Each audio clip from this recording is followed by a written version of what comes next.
Pero balita namin, Tatay War, nanirahan daw kayo sa bangketa ng 3 taon? Opo, sir. Pandemic po, sir, sa bangketa po kami natulog. Nung pandemic? O bakit Kasi wala po kaming bahay nung pandemic kasi wala po kaming pang-upa pa. Ay ngayon, nagsikap para may upa ko po yung asawa ko. Pero mahirap yun kasi Mahiyak pandemic. Dapat meron ka sarili bahay kasi delikado nga sa labas, di ba? Pero paano ho nyo nagawa? Natiis yun? Dahil po, pinagtagaan ko lang po kasi yung pandemic po talaga, wala po kami talagang hanap buhay. Hindi po kami kumakalit kasi wala pong nagpapagawa sa amin.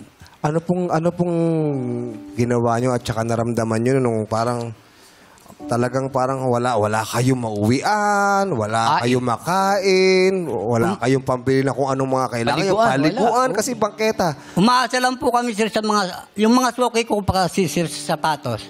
Minsan dumadaan po sa amin, mababait naman po yung mga taga Makati.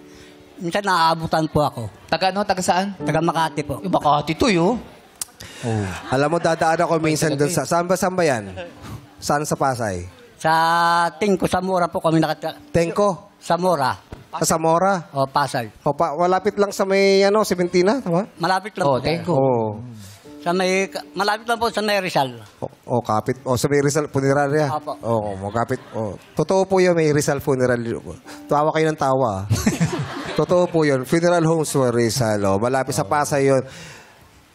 Malapit to sa Tengko, di ba? Opo, Tengko sa may Burgos. Burgos. Malapit. Burgos, Zamora. Doon ka nag-aral eh. Sa Santa Clara. Hindi ako sa sementeryo nag-aaral. Sa Santa Clara. Santa Clara. Sa Pasay. Malapit din doon. Sa Ramo, malapit. Oo. Pero tatay, buti hindi kayo bumitaw doon sa hirap ng buhay. Ano ang ginawa nyo? Bakit kailangan nyo manatili? Ako pa rin ang padre de pamilya at hindi ako susuko. Dahil po sa pagmamahal po sa asawa ko. Nanay? Hello po.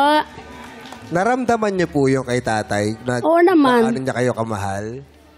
Ramdam na ramdam ko kasi mahal na mahal ko rin po siya. Yun eh. Doon kayo susubukan talaga ng panahon eh. Sa hirap at ginhawa, di ba?